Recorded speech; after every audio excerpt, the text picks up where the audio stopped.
et bienvenue sur Vidéo Tabernacle. Nous vous saluons dans le nom du Seigneur et Sauveur Jésus-Christ. Aujourd'hui, c'est encore un réel privilège de nous rencontrer dans le cadre de l'émission Nos expériences, au cours de laquelle nous essayons de partager les témoignages des grands hommes.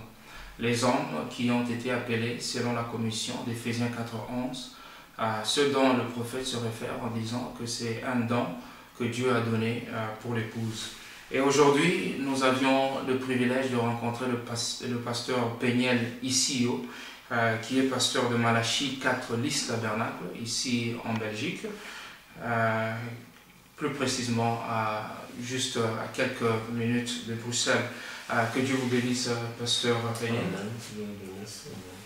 Merci beaucoup pour cette occasion que vous nous donnez. Nous pensons que vos expériences seront une grande bénédiction pour ceux qui nous suivront. Nous sommes venus ici pour parler de Malachie 4, le message que Dieu nous a envoyé en ce temps de la fin. J'aimerais un peu savoir, comme étant ma première question, comment est-ce que vous avez cru à ce glorieux message du temps de la fin? Ok.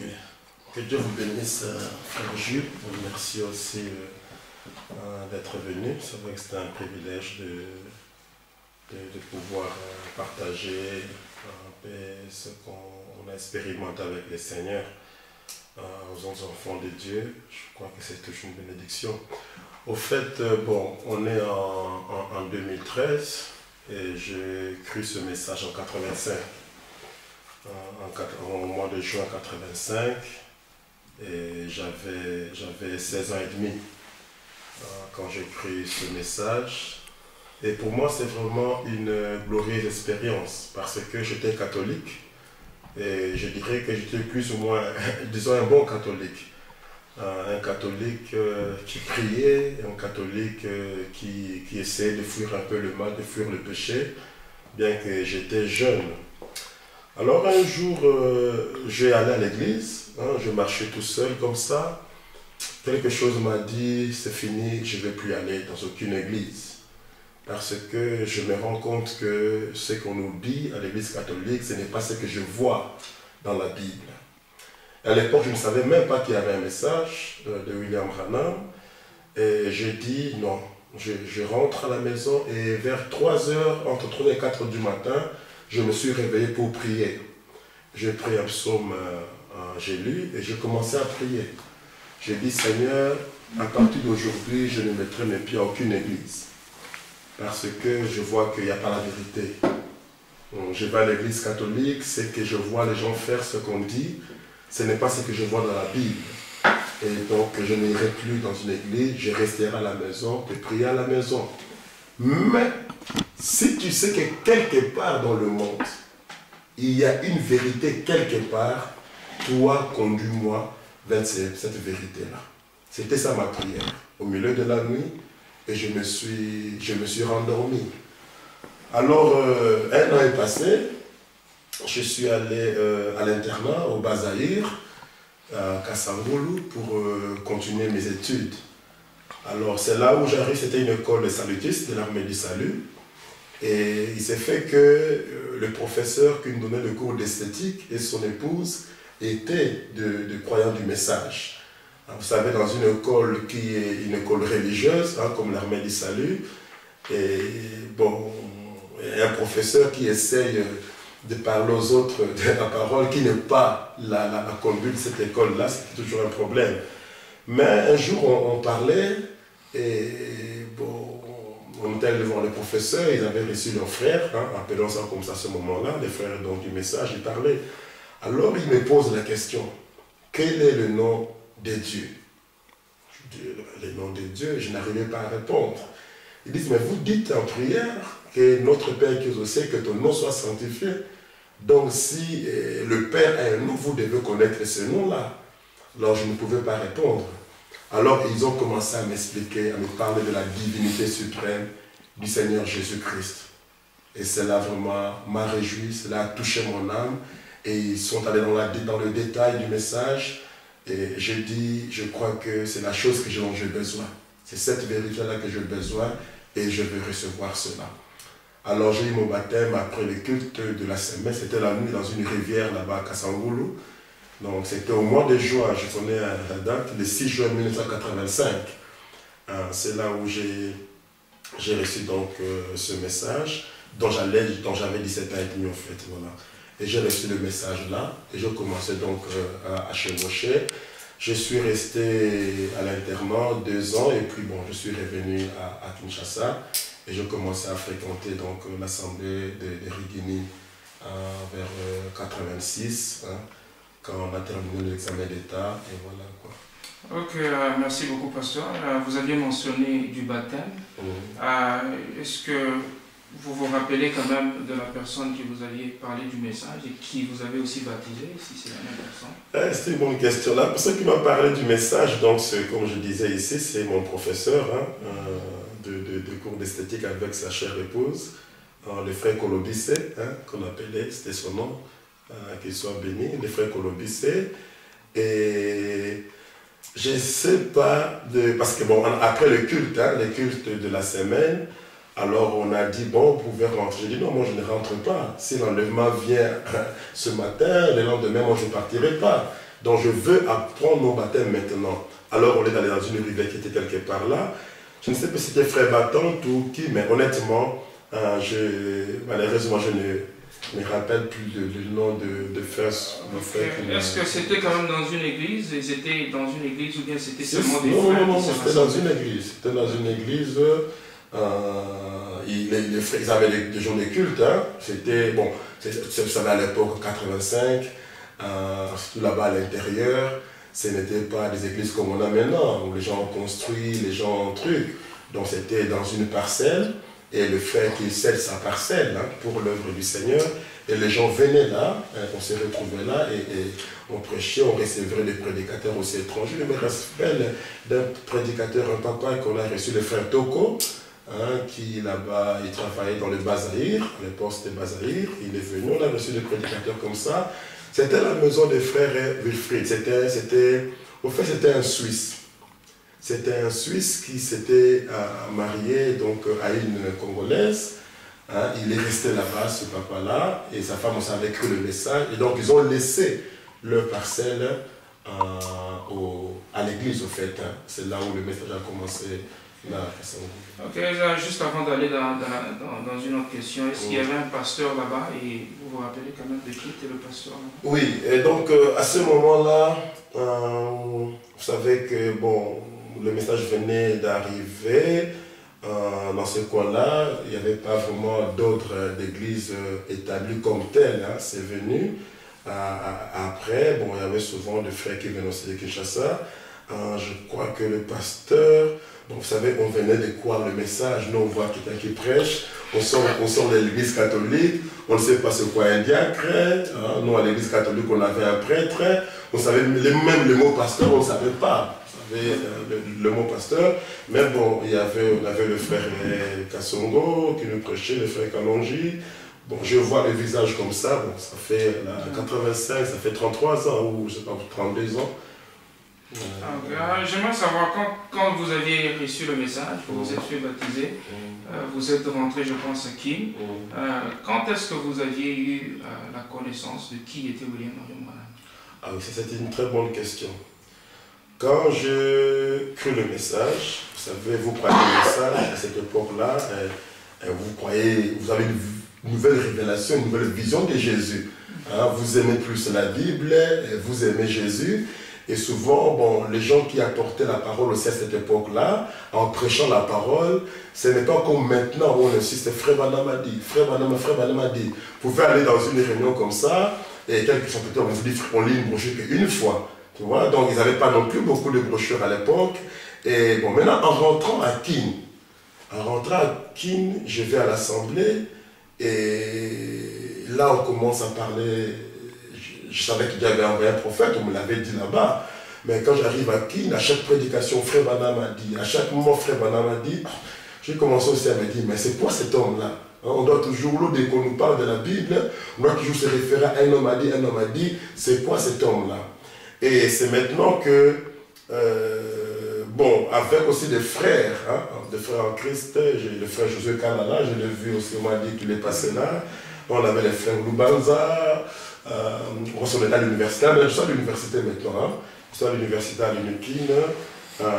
On était avec les frères Ilfoko, les frères Robert Combo, les frères Nathalie Kasso, beaucoup de frères, je ne vais pas citer tout ça. On avait formé un bloc là à l'université. Et maintenant avec l'expérience des frères aussi, qui avaient lu un peu plus que toi, qui avaient cru un peu plus que toi, et on commençait à parler, et vous-même vous commencez maintenant à lire. Et cette gêne-là, disons entre guillemets, ce scandale-là, de voir qu'on parle tout le temps d'un homme, ça commençait à partir. Alors là, maintenant, on entre dans la révélation de Malachie 4. Hein, on essaie de lier ça avec Acte 3, les rétablissements et tout ça. Et là, maintenant, je comprends vraiment, c'est la chose que j'ai cherchée, dont j'avais soif à l'intérieur. C'est ce message ici. Et là, je commençais à aimer William Branham. Et c'est là où aussi j'ai eu beaucoup de difficultés. J'ai eu beaucoup de preuves. Ça, j'aimerais quand même en parler. Je pense que ça pourrait aider à beaucoup de gens. Vous voyez, vous êtes un jeune. J'étais un fils aîné. Je suis fils aîné de mon père. Et il met tout son espoir sur vous. Hein, il veut que vous deveniez médecin, vous deveniez avocat, vous deveniez quelqu'un. Et quand il vous voit, vous quittez la religion qu'on appelait la religion de famille. Et vous commencez à suivre, vous savez, ce qu'on appelait des sectes. Et qui allait un moment là aussi, bon, c'était seulement la volonté de Dieu. Mes points à l'université n'étaient pas comme j'aurais voulu que ça soit. Vous savez, je peux être honnête aussi, je pouvais aller à l'université pour étudier, pour préparer mon examen. Si je faisais l'erreur d'amener une brochure, je n'étudiais pas le cours. Je dis, bon, je vais commencer un peu à lire un peu, et tu entres là, tu lis la brochure, et finalement, le temps d'étudier ton cours est passé à lire la brochure. Et ce qui fait que le point n'ont pas suivi. J'étais, bon, quand même un travailleur, j'aimais les études, mais ça ne me suivait pas, et ça fait une rébellion, je veux dire, un choc à mon père. Il dit, mais mon fils est intelligent, comment est-ce qu'il ne réussit pas? Et donc, ça veut dire qu'il a vendu, vous savez, en Afrique, il a vendu son intelligence à ces sectes-là. Et j'ai eu, mon frère, beaucoup de preuves. Mon père ne me supportait plus, me détestait vraiment au vrai sens du mot. Mon père a été m'accuser à la gendarmerie pour qu'on m'arrête, que je lui rende tout l'argent qu'il a dépensé pour moi, depuis l'école maternelle, disait-il. Je pouvais entrer au salon comme ça, mon père parlait avec les gens. Quand il me voyait, l'humeur changeait. Et j'ai eu beaucoup de... Pas seulement mon père, je crois que c'est ma maman, parce que je suis peut-être son fils, qui est resté à côté de moi, mais que ce soit mes oncles, mes cousins, mes cousines, j'étais vraiment rejeté. Et je me rappelle un jour, je descendais pour aller au home, je marchais, je commençais à penser à ça, je pleurais. Je pleure, j'attends une voix qui me dit, si tu continues à pleurer, je vais les frapper tous. J'ai sué mes larmes, j'ai dit, Seigneur, c'est quand même mon père, c'est ma famille, ne le frappe pas, je vais supporter ça. Alors mon père est allé à la gendarmerie pour m'accuser qu'on vienne m'arrêter et tout ça. Et il arrive là-bas, le commandant de la gendarmerie commence à lui prêcher la parole. Il lui dit, si votre enfant ne travaille pas bien, ce n'est pas à cause de l'église où ils vont. Parce que s'il y a des gens qui prient Dieu dans la vérité ici, c'est dans cette église-là. On a envoyé des espions, on a envoyé des gens aller enquêter pour voir si c'était contre la politique, contre c'était un secte. Mais je peux vous confirmer que votre enfant prie dans un endroit où il y a la vérité. Frère, quand mon père est revenu, mon père, tu peux mettre ça occupé. Quand mon père est revenu, il m'a appelé. Il dit, mon fils, je te demande de me pardonner. J'étais persécuté, j'étais méchant vis-à-vis de toi. Je te demande de me pardonner. Et mon père s'est mis à genoux devant moi. Il dit, impose-moi les mains, prie pour moi, pour que Dieu me pardonne. Et je l'ai fait. Et je crois que Dieu l'a pardonné. Mais j'ai tenu bon, cette épreuve-là, et voilà. Merci beaucoup, merci pour ces détails. J'aimerais quand même savoir, quand est-ce que vous aviez commencé à ressentir l'appel au ministère? Quand est-ce que vous avez commencé à ressentir que Dieu avait mis quelque chose en vous, un don d'être prédicateur? Donc, je peux dire que 2-3 ans après que j'ai écrit le message, je commence à lire les messages, je commence à aimer les messages, je sentais maintenant qu'il fallait que je parle. Il y avait une pression là-bas, il fallait que je parle. Et en 88, je revenais de l'église, j'ai rentré, j'ai senti une forte joie, une forte onction de joie qui m'a saisi. Et j'étais dans la rue, je commençais à chanter comme un petit fou, là, à chanter, à chanter, à chanter. Et j'étais vraiment inondé. Et pour moi, c'est ces moments-là où Dieu, par sa grâce, me donna son esprit. Et alors, bon, vous savez, le prédicateur, comme on dit, c'est un don, vous l'avez dit ici. Et les dons sont sans appel et sans repentance. Dieu le place en vous. Et quand on était avec des amis, quand on était avec des membres de ma famille, tu ne peux pas te calmer. Tu dois ouvrir la bouche. Tu dois parler. Tu dois parler de la parole. Tu dois parler de l'écriture. Quand tu vois quelqu'un dans le mal, tu essaies de corriger, tu essaies de réprimander. Et tu essaies de parler à tous ceux qui sont autour de toi, qui découvrent ça. Et là, je sentais, bon, je ne veux pas dire qu'à ce moment-là, j'avais compris que non, Dieu t'appelle au ministère. Mais je sentais simplement que je dois partager. J'étais heureux de recevoir ce que j'avais reçu. Je voulais que tout le monde le sache. Alors, ça commençait à pousser, ça commençait à grandir. Bon, évidemment, il y a des gens qui vous regardent, des frères qui vous regardent, et qui vous disent, frère, tu seras un ministre. Tu prêcheras l'évangile. Bon, à un moment, tu ne fais pas trop attention à ce que les gens disent, et je dois dire honnêtement que je ne voulais pas. Je ne voulais pas, et je commençais à fuir. Bon, jusqu'à ce que je suis venu ici. Je suis venu ici, j'étais à Libreville pendant 11 mois, et là aussi, les gens pouvaient venir, mais frère, parlez-nous, frère, exhortez-nous, frère, donne-nous quelque chose.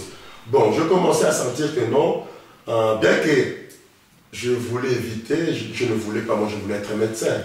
Moi je voulais être quelqu'un qui a étudié, je ne voulais pas faire, je vais être un chrétien tout simplement. Je ne voulais pas être vraiment ce que je suis là, maintenant. Et je sentais que je ne pouvais pas fuir ça pendant longtemps.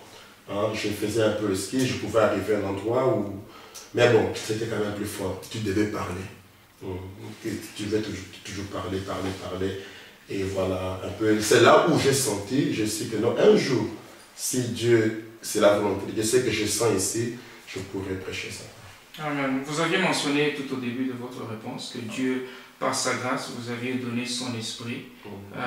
Et c'est aussi une des exigences que le frère Branham en parle en disant que tout ministre doit avoir une expérience, rencontrer le Seigneur avant de se tenir derrière la chair. Est-ce que vous pouvez nous expliquer un peu votre expérience du baptême du Saint-Esprit? Bon, c'est comme je viens de dire là, hein, je sors du culte, c'était une réunion bénie, et je rentre maintenant à la maison, et je sens quelque chose qui me saisit, une joie, j'appellerais ça maintenant avec les termes de la Bible, une joie ineffable. Hein, et je commençais à jubiler, je commençais à chanter, et c'est resté avec moi pendant quelques jours.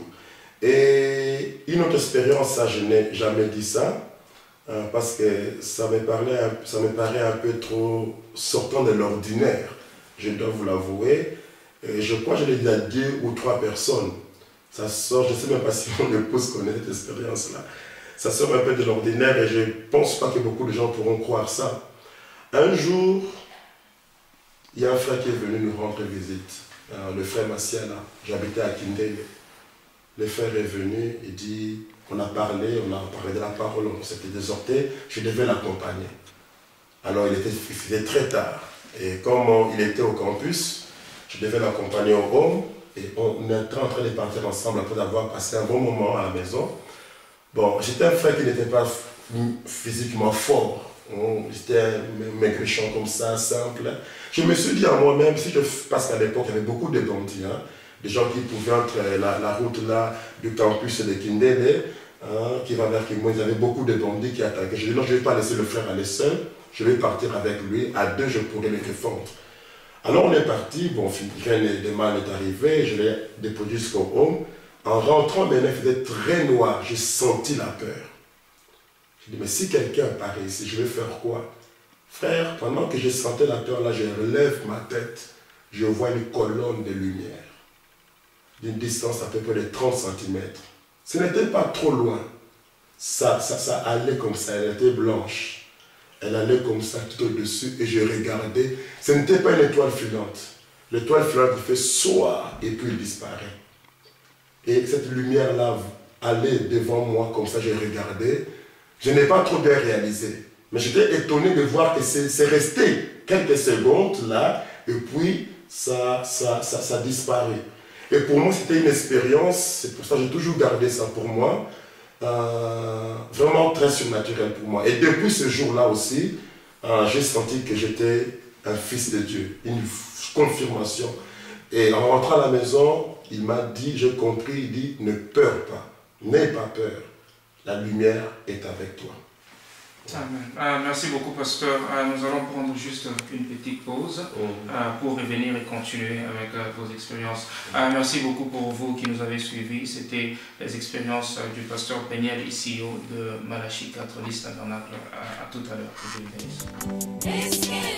Est-ce que non, faire ces choses, jamais, si ce n'est que dans la chair, que dans un homme, est-ce que non, faire ces choses, si ce n'est que dans un homme.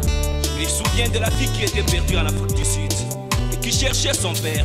Et quand elle a trouvé le prophète, elle a reçu la solution à son problème. D'une fille de couleur, perdue dans la foule, crie à son père. Cela me rappelle de la même voix qui cria à Jéricho. Frère Branham toucha à cette fille, il pria pour elle, elle fut guérie. Est-ce que non peut-il faire ces choses, si ce n'est que dans la chair, que dans la chair? Est-ce que non peut-il faire ces choses, si ce n'est que dans un homme? Ton Isabelle cherchait le chemin pour aller au ciel. Le chemin de la vie éternelle se trouve dans un homme. Ton Isabelle cherchait ce chemin qui pourrait l'amener au ciel. C'est sur ses pas ensanglanté.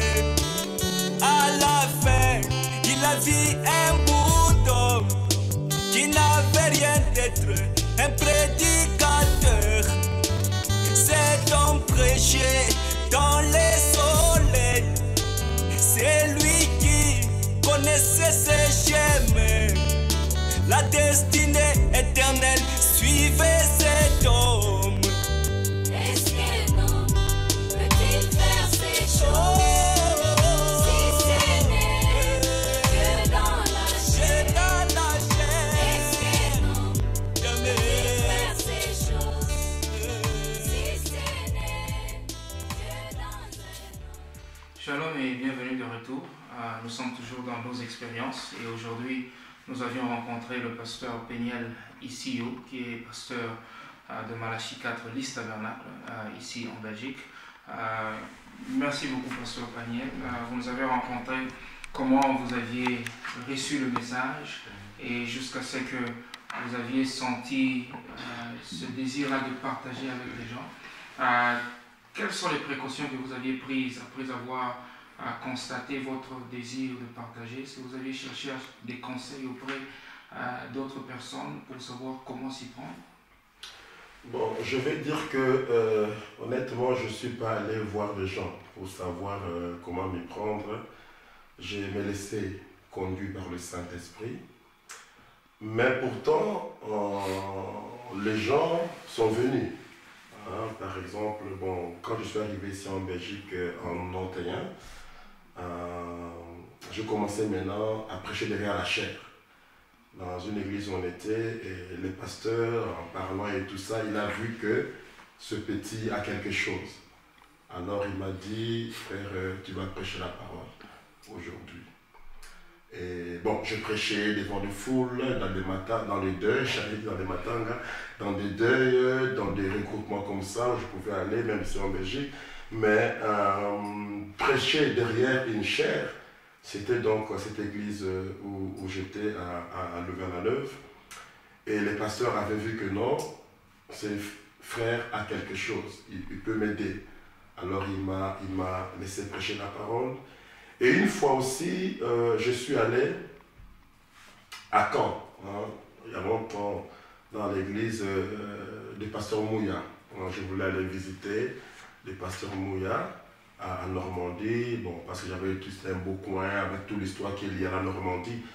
Je suis allé et on m'a fait héberger dans la maison d'un frère que je ne connaissais pas, qui ne me connaissait pas du tout. Je crois qu'il est maintenant le diacre du pasteur Mouya, c'est le frère Sacré, c'est un frère de la Côte d'Ivoire, que je voyais pour la première fois, qui ne me connaissait pas.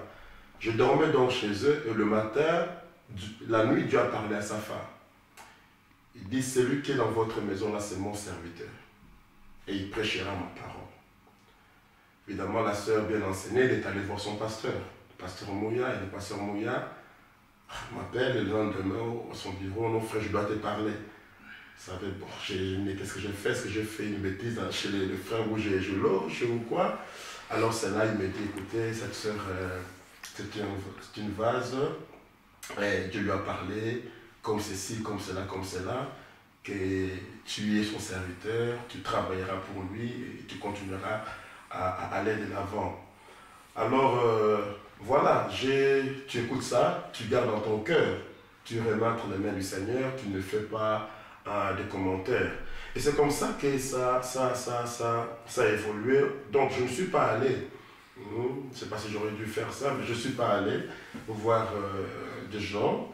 Et j'ai gardé ça et bon, les gens venaient, disaient voilà, ça sera comme ça, c'est comme ça. Okay. Merci beaucoup. Je pose cette question, c'est par rapport à quelques citations du frère Branham, où quand même il recommande des jeunes ou bien des ministres à être néanmoins encadrés.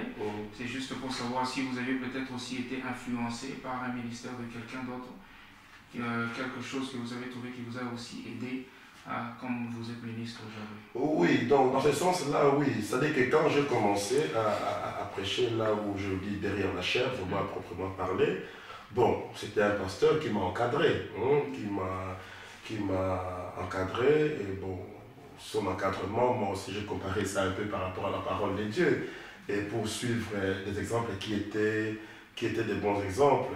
Mais bon, je dirais que j'ai été influencé, des gens qui m'ont marqué quand j'étais jeune et je suivais. J'étais quelqu'un, j'étais assis dans l'église, je pouvais écrire tout ce qui sortait de la bouche du prédicateur. J'ai des cahiers ici que j'ai écrit des prédications du pasteur Barouti, un pasteur Dioka, à l'époque il n'était pas encore pasteur, parce que bon, c'est le pasteur Mbombo qui était mon pasteur, et le pasteur Barouti était le pasteur associé, le pasteur Kalumbu, le pasteur Landu. Et le pasteur Dioka était donc ministre dans cette église-là au tabernacle de Ridini. Donc ce sont ces gens-là qui m'ont formé. Voilà, ce sont ces gens-là qui m'ont influencé. Les prédicateurs pouvaient prêcher, je ne loupais pas un mot qui sortait de sa bouche. J'écrivais.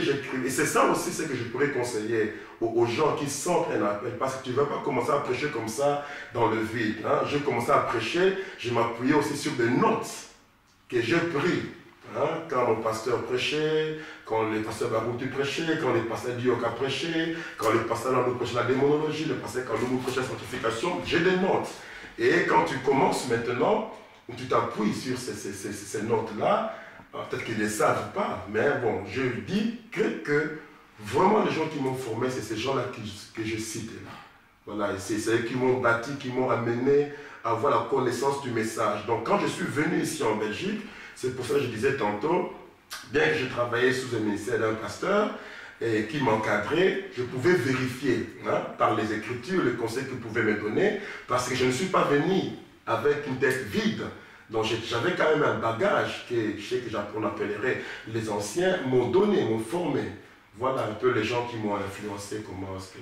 Merci beaucoup. Vous avez mentionné un pasteur ici en Belgique, je pense, avec qui vous étiez. C'était dans quelle église qui était le pasteur?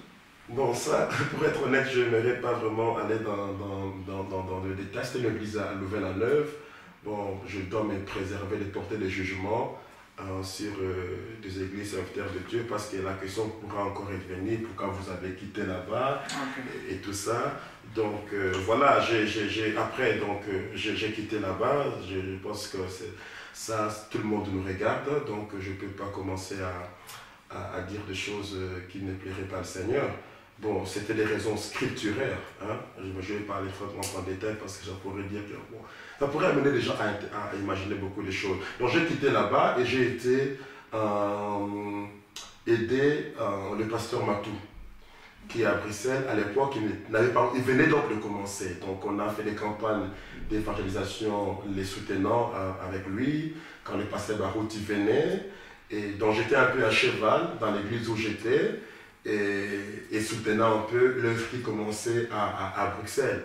Et je suis resté donc avec le pasteur Amatou Salem à peu près 3 ou 4 ans, hein, prêchant la parole. On a essayé par la grâce de Dieu de pouvoir faire que Dieu vraiment bénisse l'œuvre, et Dieu a béni l'œuvre. Et bon, maintenant, un jour, tu sais, parce que comment j'ai quitté le pasteur Matou, un jour, je prêchais à l'église. Je prêchais et l'onction était très forte.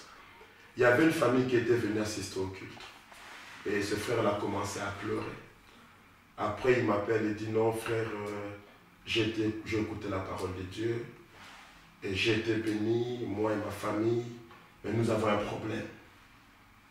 C'est un peu l'histoire, comment l'église de Malachie 4 à Liège a commencé. Nous avons un problème à Liège, on n'a pas d'église du message à proprement parler. Et ici à Bruxelles, quand nous venons, il y a des églises par-ci par-là, mais à Liège, il n'y a rien. Et quand le frère a dit ça, j'ai senti un fardeau dans mon cœur. Et une citation est venue, frère Branham dit, je préférerais qu'on ait plus d'églises que des bars. Et dans chaque coin du pays, si on pouvait avoir une église, que tu ne seras jamais en dehors de la volonté de Dieu en faisant l'œuvre missionnaire. Quelque chose me dit, mais les dénominations sont partout. Mais nous avons des provinces ici en Belgique où le message de William Branham n'est pas prêché. Je suis allé voir mon pasteur à l'époque. J'ai dit, non, pasteur, je pense qu'on doit travailler pour qu'on fasse quelque chose dans cette province-là. Bon, le pasteur n'était pas chaud. Vous savez, quand vous avez le poids, tout le monde n'a pas ce poids-là. Hein. Il avait peut-être d'autres occupations, il avait d'autres églises. Et je suis rentré à la maison, j'ai commencé à prier. Quelque chose me dit, c'est à toi, c'est toi qui as senti le fardeau, il faut que tu ailles de l'avant. Bon, vous savez que quand vous amène quelque chose comme ça, et vous ne partez pas vite. Parce que vous ne savez pas, c'est la volonté de Dieu ou quoi. Et à ce moment-là, il faut chercher la volonté du Seigneur. Et j'ai beaucoup prié pour ça. J'ai été prêcher en Espagne, j'étais dans le parc, j'ai prié en plein air. Je priais vraiment pour ça. Je disais, Seigneur, est-ce que tu veux que j'aille à Liège? Et la ville de Liège, je n'aimais pas cette ville-là. Parce que j'ai une mauvaise expérience avec la ville de Liège. Quand je suis arrivé, une fois je suis allé visiter la ville de Liège, je n'ai pas compris. Quand je suis descendu de la gare, j'ai senti une opposition d'esprit. J'étais mal à l'aise. Quelque chose me dit, l'esprit qui est en toi, avec l'esprit qui est dans la ville ici, ça ne marche pas. Tout le temps que j'ai marché là, j'étais dans la guerre. Je sentais une oppression, je sentais un combat. Vraiment dans le domaine spirituel, que dans cette ville ici, il doit y avoir des forteresses. C'est quelque chose qui ne va pas. Je suis rentré, j'ai pris le train. Et quand le train a démarré, on a quitté la gare de Liège, j'ai senti la paix. Cette lutte-là est partie. Et c'est revenu 2 fois. La prochaine fois quand je suis allé dans la ville de Liège.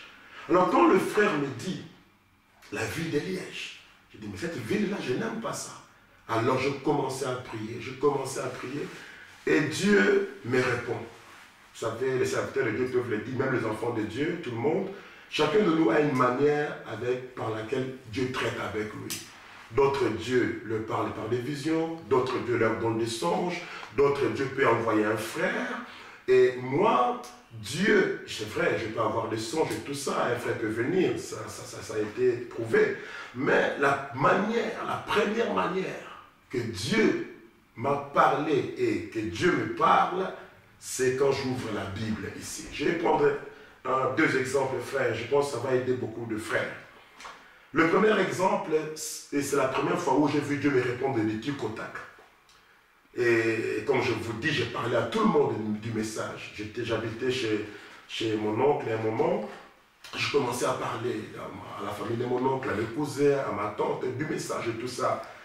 Alors, il ne croyait pas, il dit non. Et puis ils m'ont dit, viens aujourd'hui à l'église du campus, là, l'église catholique, il y a un prêtre qui va venir.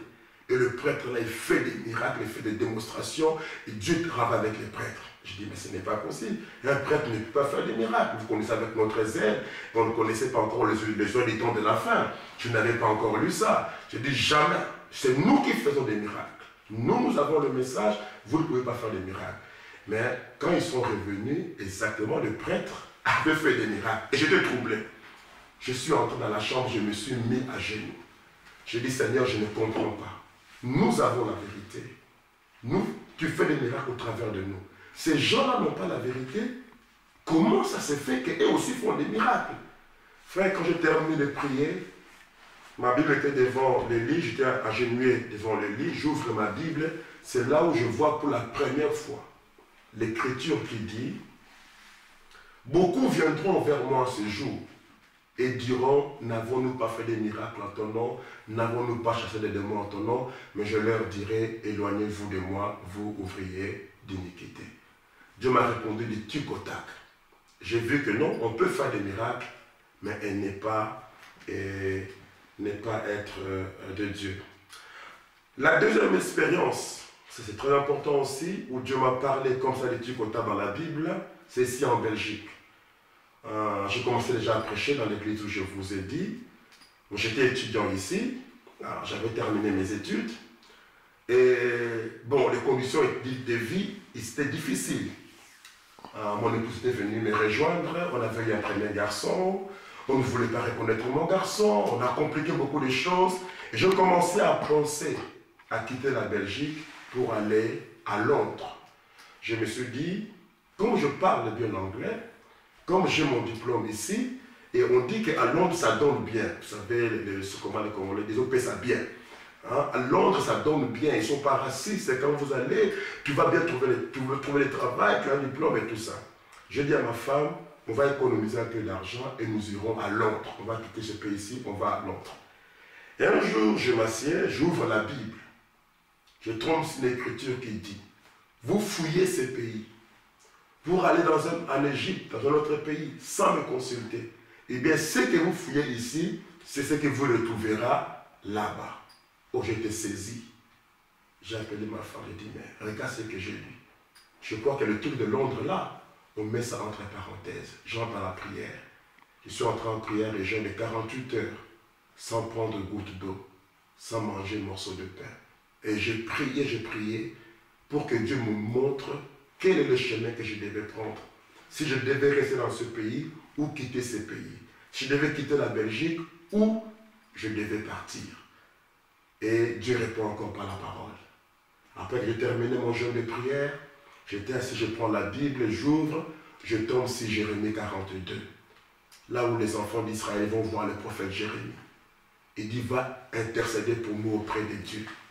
Si nous devons rester dans ce pays ou si nous devons partir. Et si on doit partir, quel chemin on doit prendre? Je dis, mais ce sont des questions que je pose à Dieu dans la prière. Alors je continue à lire. Jérémie vient 10 jours après, il dit, ainsi parle l'Éternel. Ne quittez pas ces pays.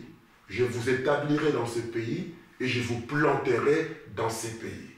J'ai dit à ma femme, Dieu a répondu. On ne quittera pas la Belgique, Dieu nous établira ici, Dieu nous plantera ici. Et je suis resté comme ça pendant 1 an dans l'incertitude. Et finalement, Dieu a accompli sa parole. Il m'a donné un travail à durée indéterminée, une maison, une famille, la société. Donc Dieu m'a établi. Mais voilà ma question, frère. Je posais maintenant un peu la question. Pourquoi est-ce que tu m'as établi ici? Tu pouvais me donner une voiture, n'importe quel pays, une maison, partout.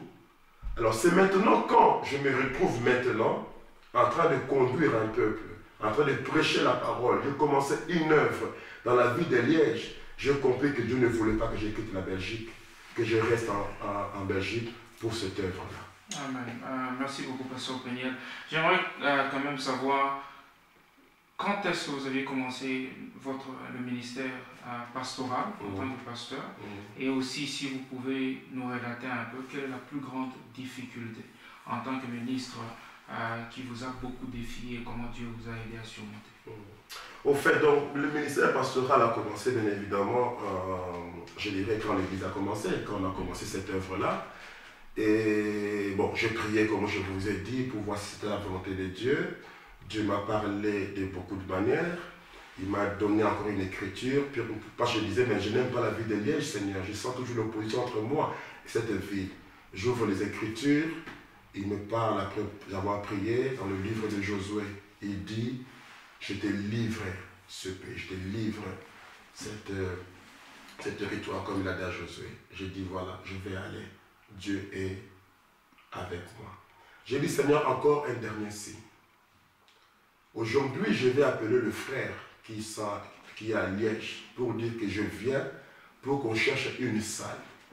Si on trouve une salle d'église aujourd'hui, le samedi, je comprendrai que c'est ta volonté que l'œuvre commence à Liège. Vous savez, frère, trouver une salle pour l'église en Europe, ce n'est pas facile. Le même jour, ce n'est pas facile. Je prie téléphoner le frère. Je dis, frère, j'arrive à la gare, tu viens me chercher, on va trouver une salle. Et le frère est venu. On a commencé à circuler. Il me dit, frère, il y a une église catholique ici, il loue des salles. Je dis, non, frère, on ne peut pas aller faire une église du message dans la salle louée à l'église catholique. Qu'est-ce qu'on va dire aux enfants quand on va traverser, on voit des statues de Marie? Non. Si Dieu veut, Dieu pourvoira. On fait un virage, on voit un monsieur. Ah, je veux quand même demander à ce monsieur-là. Le monsieur dit, oui, j'ai une salle, vous pouvez venir le voir ça. Ça n'a pas fait 1 heure, frère. On est arrivé, on a vu une grande salle. Elle était pleine de toiles d'araignée, même une souris qui circulait là-bas. Il n'y avait pas de toilette, il n'y avait rien. J'ai dit, frère, nous prenons ces lieux. Le frère me dit, non, pasteur, bon, à l'époque on ne m'appelait pas encore pasteur, frère, c'est à vous. J'ai dit, frère, nous sommes les enfants de Dieu, nous avons la puissance de transformer. Nous transformerons ces lieux. Ça convient pour l'église, on va faire de nouveau. Et c'est là où l'œuvre, l'église a commencé. Et c'était en quelle année? Ça, c'était parce que là, en avril, ici, on aura 6 ans. Donc, c'était le 6 avril en 2007 que l'église a commencé. Donc, ça fait, on va vers la 6e année de l'œuvre pastorale. Alors, pour répondre à votre question, quelles sont les difficultés que j'ai rencontrées? Vraiment, honnêtement, je vais dire, pour moi, c'est le travail le plus difficile, honnêtement parlant, qui existe dans le monde. Je travaille dans le secteur financier, je traite avec les clients, je connais la pression des finances et tout ça. Je connais la pression que les boss mettent sur vous. Et je connais la pression que les clients mettent sur vous pour que vous réglez leurs problèmes. Mais le travail ici, c'est un travail très difficile. Si vous y entrez comme ça, vous regretterez d'être entré. Même quand vous y entrez conduit par Dieu, à un moment vous vous asseyez et vous posez des questions. Vous dites, si c'était à refaire, je ne ferai pas. Qu'est-ce qui fait que ce travail, je n'irai pas de moi-même, c'est ce que je voulais dire. Mais comme l'apôtre Paul dit, si je ne prêche pas l'évangile, je mourrai. Parce que quand tu es appelé, tu ne peux pas fuir ça. Pourquoi je dis que ce travail est très difficile? Parce que, frère, nous traitons avec des esprits. C'est ça qui rend ce travail très difficile. Nous traitons, nous combattons contre des esprits. Vous savez, frère, un frère peut venir chez toi, il a un problème, il te le dit. Quand il te le dit, il se décharge sur toi. Il dit, pasteur, j'ai ça, j'ai ça, j'ai ça, j'ai ça, j'ai ça. J'essaie de prier, ça ne passe pas. Il déverse ça sur toi. Tu es dans l'obligation, comme je prêchais une fois, d'entrer derrière les seconds voiles, devant les propitiatoires, et de ressortir comme le sacrificateur faisait avec la bénédiction pour ces frères-là. Le frère dit, moi je peux échouer, mais le pasteur ne doit pas échouer. Et tu vas prier, tu vas aller chasser les démons, tu vas prier pour des malades, tu vas résoudre. Les gens pensent que c'est banal, frère. Quand vous avez un couple qui est prêt à divorcer, frère, c'est que le diable est entré là-bas pour briser les Écritures, pour amener ce couple-là à divorcer. Et quand vous allez dans la prière, vous restez à 2 h du matin en train de leur parler, de conseiller, de prier pour eux, tout ça, et que finalement Dieu donne la victoire. Le couple se soude, le couple va de l'avant. Vous pensez que le diable est content? Le diable n'est pas content. Et vous pouvez être sûr qu'il va se retourner contre vous. Donc, ce qui rend ce travail difficile. C'est pour ça que ce n'est pas un travail qu'il faut aller si tu n'es pas sûr que le Saint-Esprit est derrière toi. Même quand le Saint-Esprit est derrière toi, tu payeras quand même. Tu vas te battre. Le Saint-Esprit ne va pas comme ça résoudre le truc. Non, tu dois prier. Tu dois jeûner. Tu dois te sanctifier. Et ce qui est aussi difficile dans ce travail-là, c'est-à-dire que quelquefois, après que tu as aidé quelqu'un, tu as trouvé la solution, ils sont contents, ils sont bénis. Après un jour, paf, Dieu permet, je dis que Dieu permet, hein, Dieu permet que la personne, par exemple, se tourne contre toi. Tu vois? Et tu es dans l'obligation de continuer à l'aimer. Tu es un être humain qui peut se plaindre, mais tu luttes maintenant contre la chair pour garder l'amour, les sentiments. Comme mon prophète me dit, il dit si quelque chose arrive et que vous remarquez que vous n'aimez plus le frère, que vous n'êtes plus disposé à l'aider, comme vous le faisiez avant qu'il y ait le problème, c'est qu'il y a quelque chose de faux en vous. Parce que dans le travail, il faut avoir l'amour agapao, l'amour divin plutôt. Parce que j'ai compris une chose, il y a beaucoup de prédicateurs, de pasteurs, qui aiment les brebis par un amour philéo. Il y a beaucoup de brebis qui aiment les pasteurs par un amour philéo. Frère Branham me donne la meilleure définition de l'amour philéo. Il dit l'amour philéo, c'est l'amour que vous avez vers quelqu'un qui est semblable à vous. C'est là où les pentecôtistes ont failli. Quelqu'un qui est semblable à vous. Vous croyez la même chose. Vous avez le même pasteur. Vous ressemblez et vous l'aimez parce qu'il y a des choses qui vous unissent, cette ressemblance-là. Mais le jour où il ne croit plus comme toi, le jour où il ne te prend plus, il a quitté par exemple ton église, que tu continueras toujours à l'aimer, à le supporter, même quand il priera, il t'appellera un jour au secours. Tu sortiras toujours de la maison la nuit pour aller aider. Donc c'est un travail, il y a beaucoup d'opposition qui ne vient pas de la part des hommes, qui vient du fait que nous travaillons dans un champ, dans un domaine spirituel. Et personne, quand vous entrez là, vous devez savoir que votre ennemi, c'est Satan. Il est réel, il est présent, et vous ne pouvez pas y aller en blaguant. Sinon, vous allez laisser les prix. Amen. Merci beaucoup, pasteur. Vous aviez donné plusieurs conseils en répondant à vos questions pour les jeunes ministres. J'aimerais quand même, si vous avez quelque chose à ajouter en tant que conseil, parce que nous remarquons qu'il y a des gens qui aspirent au ministère, qui viendront après vous. Si vous avez peut-être un autre conseil à ajouter, à donner à ces jeunes ministres. Moi, ce que je dirais, quand quelqu'un sent l'appel, il sent cette pression-là, il ne doit pas être pressé. Il doit attendre maintenant le temps de Dieu. Et le temps de Dieu, on l'attend par la prière. Ce que je pourrais vraiment donner comme conseil, qui pourrait peut-être symboliser, je vais dire résumer tout ce qu'on pourrait donner comme conseil, c'est que tu dois être un homme de prière. Un homme qui s'attend à Dieu. Frère Branham dit, vous le savez, que la prière, c'est l'arme la plus efficace que Dieu nous a remis. La prière, la foi, l'amour et la parole.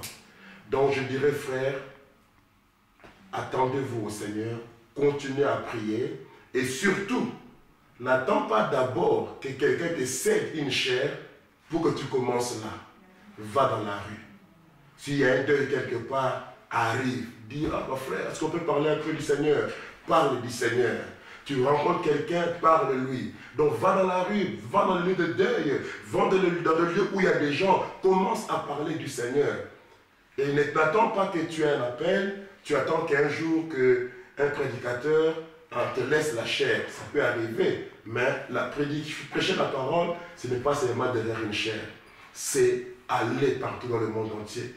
Comme William Branham disait, le monde entier est ma paroisse. Donc, je peux dire, c'est la prière, c'est une vie de consécration, une vie qui fuit le péché, et commencer à parler quand vous sentez la pression. N'attendez pas un cadre bien déterminé dans une église pour commencer à parler. Parlez à l'école, parlez au travail, parlez dans le métro, parlez à qui Dieu peut vous conduire de parler, et Dieu fera le reste. Amen. Merci beaucoup, pasteur. Nous arrivons presque à la fin de l'émission, mais néanmoins, j'aimerais vous poser la question en rapport avec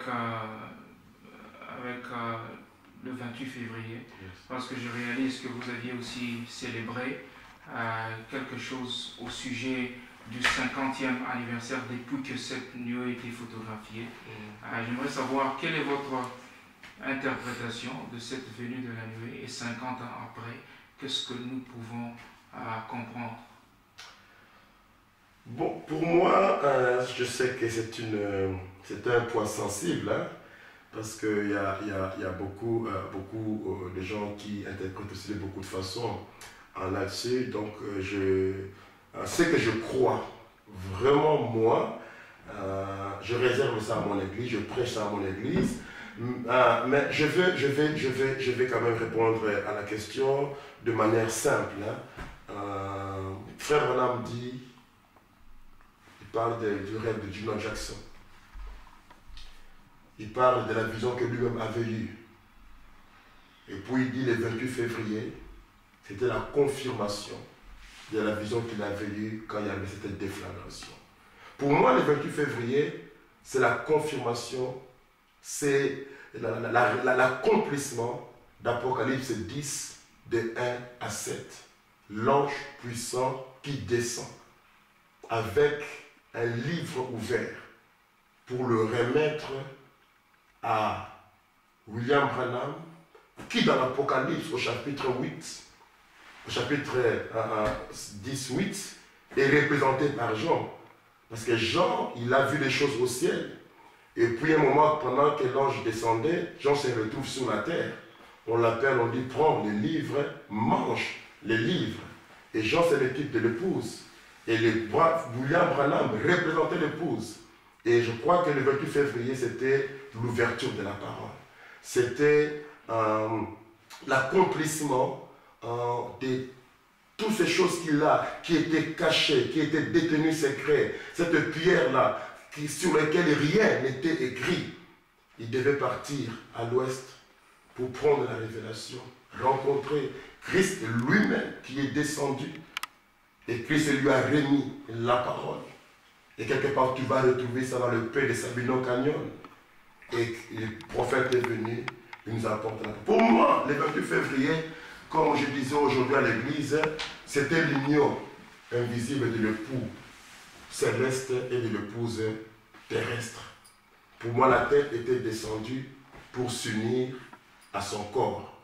Et comme je dis, il devait avoir un coup pour faire le lien entre la tête et le corps. Et comme je dis souvent, pour que quelque chose puisse lier deux choses, il doit avoir la nature de ces deux choses-là.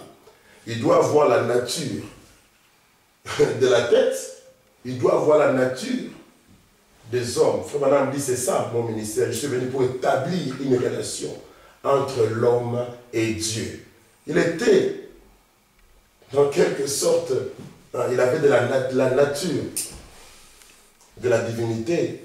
Je ne dis pas que Frère Branham est Dieu. Je dis ça en me basant sur le fait qu'il dit, ce n'est pas loin de la vérité dans un certain sens. C'est l'exacte vérité.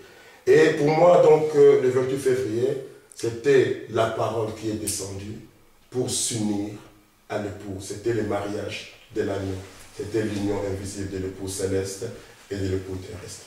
Ouais, juste pour avant de vous laisser, et 50 ans plus tard, c'est une bonne question. C'est une bonne question. Je sais que je pourrais dire 50 ans plus tard. 50 ans plus tard, j'aimerais simplement demander aux enfants de Dieu, est-ce que vous sentez toujours cette attraction-là?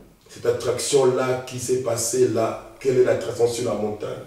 Est-ce que dans nos cœurs, nous sentons toujours cette attraction-là 50 ans plus tard? Est-ce que nous ne disons pas, bon, c'est passé, la vie a continué comme d'habitude?